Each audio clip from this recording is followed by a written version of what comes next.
Assalamualaikum warahmatullahi wabarakatuh.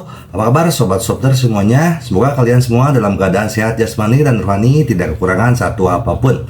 Seperti biasa, bantu Mimin tekan tombol like karena cerita semakin hari semakin menarik. Lanjut. Bab 816 sampai 820. Saat namanya dipanggil, Kameda Ichiro tidak bisa lagi bertahan dan jatuh ke tanah dengan bunyi gedebuk.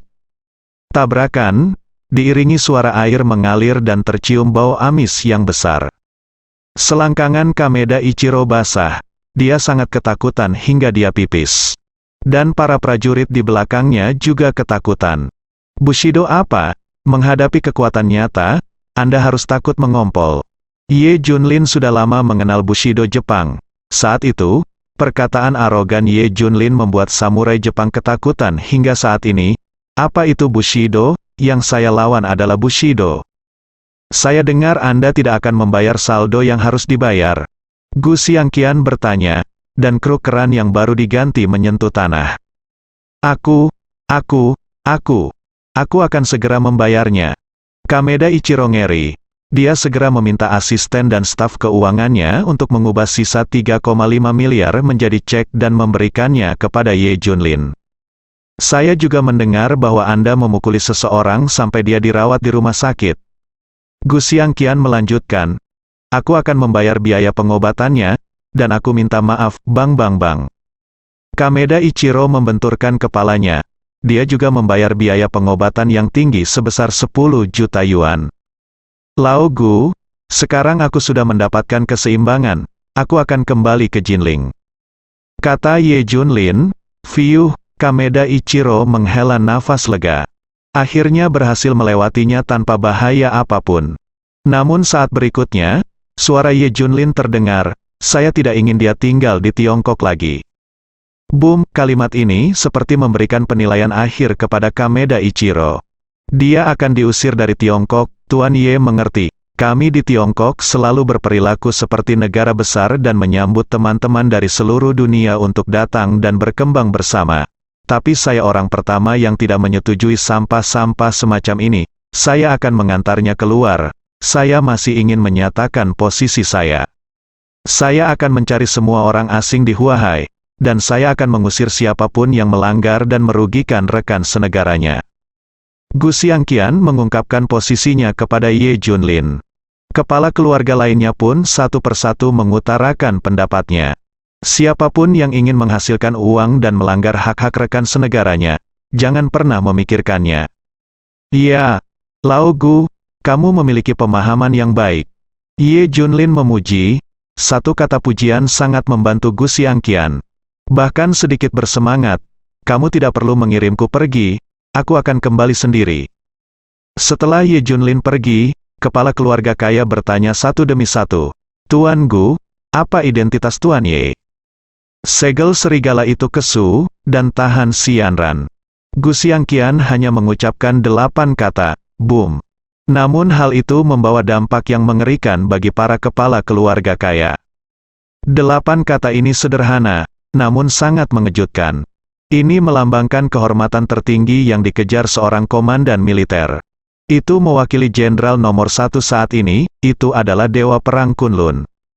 Engah, Kameda Ichiro juga bereaksi dan mengeluarkan seteguk darah. Ketika Ye Junlin pergi dan hendak masuk ke dalam mobil, dia melihat orang yang dikenalnya, Zhou Wei.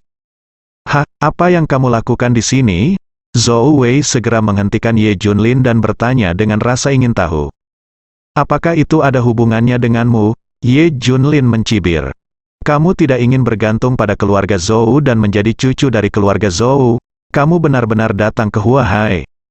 Zhou Wei tiba-tiba berteriak. Menurutnya, Ye Junlin datang ke Huahai hanya ingin keluarga Zhou mengenali identitasnya, dan dia kembali ke keluarga Zhou. Sudah kubilang, tidak mungkin keluarga Zhou tidak akan pernah mengenali identitasmu, hentikan angan-anganmu. Zhou Wei berkata dengan marah, membosankan. Ye Junlin lalu masuk ke dalam mobil dan pergi. Zhou Wei segera berlari kembali ke Atbek Manor dan menceritakan semua ini kepada Zhou Dongfang. Apa, dia benar-benar datang ke Huahai? Dia jelas ingin kembali ke keluarga Zhou saya. Apa yang harus saya lakukan? Zhou Dongfang khawatir. Saya tidak tahu apa yang dia lakukan, tapi dia melarikan diri dari grup Mingxiang. Kata Zhou Wei ragu, bukankah lebih baik jika aku menanyakannya? Zhou Qianlong kemudian menggunakan koneksinya untuk menyelidiki apa yang dilakukan Ye Junlin di grup Mingxiang. Dia datang ke grup Mingxiang untuk meminta pembayaran terakhir, 3,5 miliar, hampir sampai. Berita segera keluar, bagaimana mungkin? Bagaimana Kameda Ichiro bisa dengan mudah memberinya 3 miliar?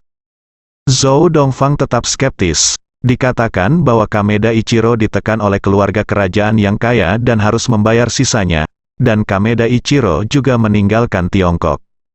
Kata Zhou Qianlong, Ye Junlin sangat pintar. Dia benar-benar melakukan sesuatu atas nama keluarga Zhouku. Bukankah keluarga Zhou kita yang tidak dibicarakan oleh keluarga kerajaan? Zhou Wei tiba-tiba berteriak. Sayangnya mereka salah memahaminya. Keluarga kerajaan di sini tidak ada hubungannya dengan keluarga Zhou. Zhou Dongfang sangat marah hingga dia mengepalkan tinjunya. Benarkah, selama Ye Junlin mengungkapkan identitasnya sebagai cucu keluarga Zhou, aneh jika Ichiro Kameda tidak takut? Zhou Qianlong merobohkannya wall heart. Sepertinya kita telah meremehkan Ye Junlin. Sekarang dia benar-benar melakukan sesuatu atas nama keluarga Zhou. Bagaimana dia bisa melunasinya di masa depan? Keluarga Zhou percaya bahwa Ye Junlin ingin membayar keseimbangan atas nama keluarga Zhou. Mereka tidak akan menyelidiki masalah sepele ini secara mendalam. Tidak, grup Yunting harus tahu tentang ini. Kemudian, Zhou Qianlong menghubungi Fang Ziqing dan memberitahunya bahwa Ye Junlin menginginkan pembayaran terakhir atas nama keluarga Zhou. Fang Ziqing sangat terkejut. Dia tidak menyangka Ye Junlin memiliki identitas seperti itu. Dia segera menceritakan semuanya pada Li Ziran. Boom, Li Ziran tertegun sejenak, lalu tampak bertekad. Benar saja, tebakannya benar. Ye Junlin selalu berperan sebagai cucu dari keluarga Zhou. Kali ini tidak terkecuali. Pantas saja Ye Junlin berinisiatif meminta keseimbangan. Fang Ziqing menyadarinya. Saat ini, Ye Junlin kembali. Fang Ziqing mendapat pembayaran terakhir. Ketika Ye Junlin menyerahkan cek tersebut kepada Fang Ziqing, dia dan Li Ziran tampak acuh tak acuh dan tidak bereaksi sama sekali. Ini mengejutkan Ye Junlin. Saya ingin saldo 3,5 miliar. Ini memecahkan sakit kepala besar Fang Ziqing. Dia tidak bereaksi sama sekali. Ini tidak normal. Li Ziran tidak menjawab. Mungkin karena dia tidak tahu apa yang sedang terjadi. Tapi Fang Ziqing tidak menjawab. Seharusnya tidak begitu. Aku mendapatkan keseimbangannya kembali. Ye Junlin mengingatkan lagi. Ya, saya mengerti. Fang Ziqing masih terlihat tenang.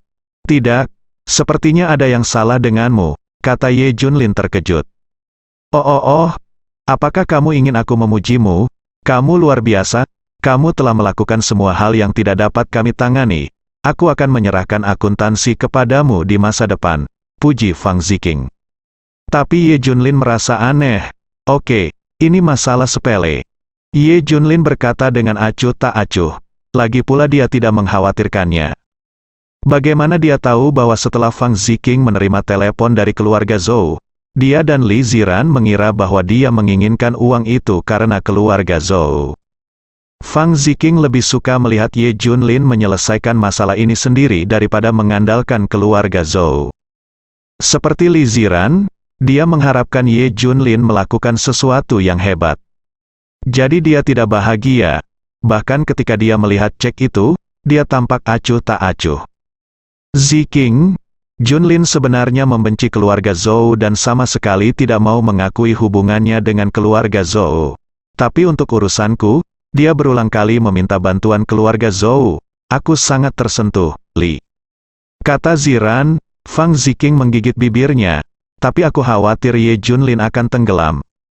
Maksudmu kenyamanan yang dibawa oleh statusnya sebagai cucu keluarga Zhou akan membuatnya semakin tidak giat. Pada akhirnya, itu mungkin menimbulkan konsekuensi yang mengerikan.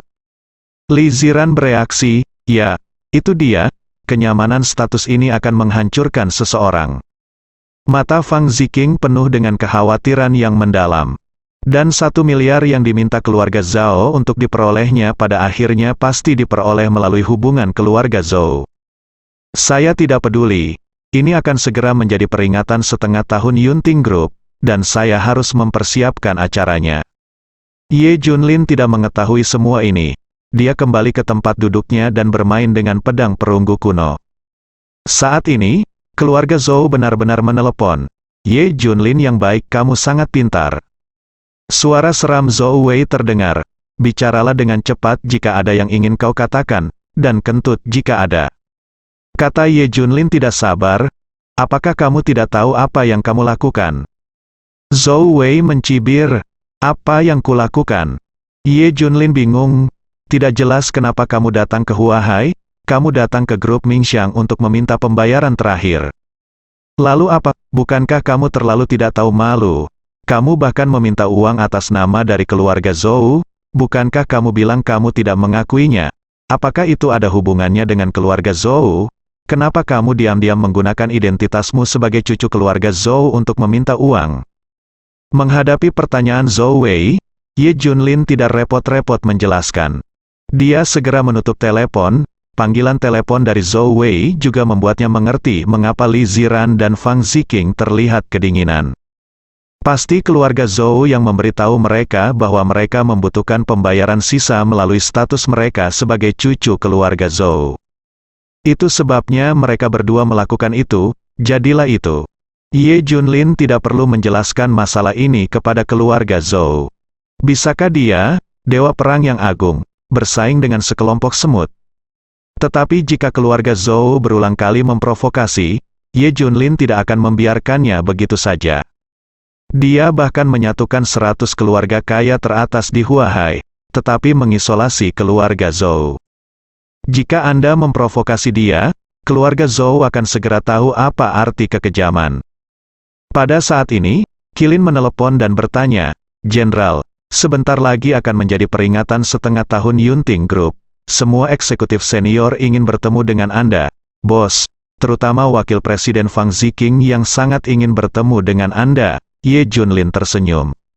Dia tersenyum dan berkata, saat ini, skala grup Yunting telah sepenuhnya terbentuk, sudah waktunya bagi saya untuk muncul. Faktanya, meskipun Ye Junlin hanya minum teh dan tidur setiap hari, dia orang yang membuat keputusan besar dan arahan Yunting Group. Ini setara dengan dia menjadi sepasang tangan, mendorong grup Yunting maju di belakang layar. Oke, kalau begitu aku akan memberitahumu. Qilin tersenyum. Segera, Yunting Group mulai bersorak. Kecuali beberapa orang dan anggota lama grup Junlin, tidak ada orang lain yang pernah melihat bosnya sama sekali. Jadi kudengar bos misterius akan keluar, semua orang bersemangat. Lagi pula, bos punya banyak ekspektasi. Oh ya, orang yang paling bersemangat adalah Fang Ziqing. Sejak dia menerima pemberitahuan dari Lu Nanxuan, dia bersorak dan menari. Dia akhirnya akan bertemu dengan bos legendaris itu. Itu dewa laki-lakinya, kekasih impian yang kurindukan siang dan malam. Selama masa kembalinya ke Tiongkok, mata Fang Ziqing setinggi langit, dan tidak ada orang yang bisa meremehkannya. Pria yang paling banyak dihubungi tetaplah Ye Junlin. Bukannya dia tidak ingin jatuh cinta, dia hanya ingin mengejar apa yang dia suka. Bos misterius itu meninggalkan bekas yang dalam di hatinya. Fang Ziqing bersumpah selama bosnya masih lajang, dia akan mengejarnya seperti orang gila. Tidak peduli seperti apa penampilannya, karena bakatnya, Fang Ziqing sudah merasakannya. Grup Yunting mampu mencapai titik ini karena bos besar mengendalikan segalanya dari belakang. Dia hanyalah pelaksana. Fang Ziqing bergegas ke kantor Li Ziran. Ziran, saya punya kabar baik untuk Anda. Bos Yunting akan muncul di perayaan setengah tahunan. Apakah Anda juga akan hadir saat itu? Fang Ziqing mengundang. Bukankah ini buruk? Kami hanya memiliki hubungan kerjasama. Li Ziran sebenarnya ingin melihat seperti apa bos legendaris Yunting itu. Ada apa? Saya wakil presiden, jadi saya bisa mengaturnya. Fang Ziqing langsung menyetujui Li Ziran. Lagi pula, tidakkah kamu ingin melihat bos misterius Yunting? Dan Ye Junlinmu juga akan pergi. Saya mendengar bahwa dia dan Yunting bos grup Ting sangat akrab dengannya. Dia sangat diperlukan untuk kesempatan ini. Li Ziran mengangguk. Oke, saya akan pergi. Selanjutnya, seluruh perusahaan sibuk mempersiapkan setengahnya perayaan tahun. Perayaan setengah tahun terakhir diadakan di Pulau Resor, yang dianggap sebagai hari libur bagi semua orang. Setelah Fang Ziqing bertemu Ye Junlin, dia tersenyum dan berkata, Ye Junlin, kamu juga ingin menghadiri perayaan setengah tahun, kan, Ye? Junlin tersenyum, tentu saja. Jika saya tidak berpartisipasi, perayaan setengah tahun ini tidak ada artinya. Ye Junlin adalah tamu orang yang paling penting. Semua orang ingin melihat wajah aslinya, jadi bisa dikatakan perayaan setengah tahun ini diadakan untuknya. Tanpa dia, perayaan setengah tahun tidak ada artinya. Sombong saja tidak terlalu berlebihan jika kamu hadir dalam perayaan setengah tahun, tapi tidak terlalu berlebihan jika merindukanmu. Fang Ziqing memelototinya. Saya pikir Ye Junlin sedang berbicara omong kosong. Tapi, aku akan bertemu pacarku, menyenangkan sekali membayangkannya. Apa, pacarmu? Tanya Ye Junlin dengan cemberut. Kapan dia menjadi dewa laki-laki Fang Ziqing? Benar, bos misterius selalu menjadi idola saya. Pada hari saya bertemu dengannya, saya akan berdandan paling cantik, bahkan lebih mempesona dari Ziran. Fang Ziqing berteriak penuh semangat, seperti gadis muda di awal masa remajanya. Ye Junlin memelototinya tanpa berkata-kata dan berkata, bukannya aku belum pernah melihatmu sebelumnya. Apa katamu, bos telah melihatku? Fang Ziqing berkata dengan heran. Saya pasti pernah melihatnya sebelumnya. Tidak ada karyawan di perusahaan yang belum pernah dia lihat sebelumnya, termasuk Tuan Zhang, petugas kebersihan, dan Tuan Li, koki. Kata Ye Junlin, ekspresi Fang Ziqing berubah. Dia akhirnya menyadari masalahnya. Mereka belum bertemu dengan bosnya, namun bukan berarti bosnya belum bertemu dengan mereka. Itu berbeda, ini pertama kalinya kita berdua bertemu secara resmi, aku pasti akan berdandan cantik, kemungkinan besar cinta akan datang. Fang Ziqing sudah membayangkan adegan pertemuan, dengan ekspresi manis di wajahnya. Puff, Ye Junlin hendak muntah darah. Fang Ziqing diam-diam jatuh cinta pada dirinya sendiri. Dia adalah sahabat istriku, kamu tidak perlu berdandan, tidak apa-apa seperti ini saja. Kata Ye Junlin, jangan khawatir, aku di sini bukan untukmu. Fang Ziqing menatap Ye Junlin dengan arogan dan pergi. Hari-hari berikutnya dihabiskan untuk mempersiapkan perayaan setengah tahun. Berita tersebut segera menyebar ke Jinling, Suzhou dan Hangzhou, dan bahkan ke seluruh provinsi Jiangnan. Meskipun Yunting Group tidak menonjolkan diri, semua orang tahu bahwa setelah perombakan kekuatan besar di Suzhou, Hangzhou dan Jinling, penerima manfaat terbesar adalah bos misterius Yunting Group. Tidak ada yang tidak penasaran tentang dia, semua orang ingin tahu seperti apa bos ini dan apa identitasnya. Ini sangat kuat, bersambung.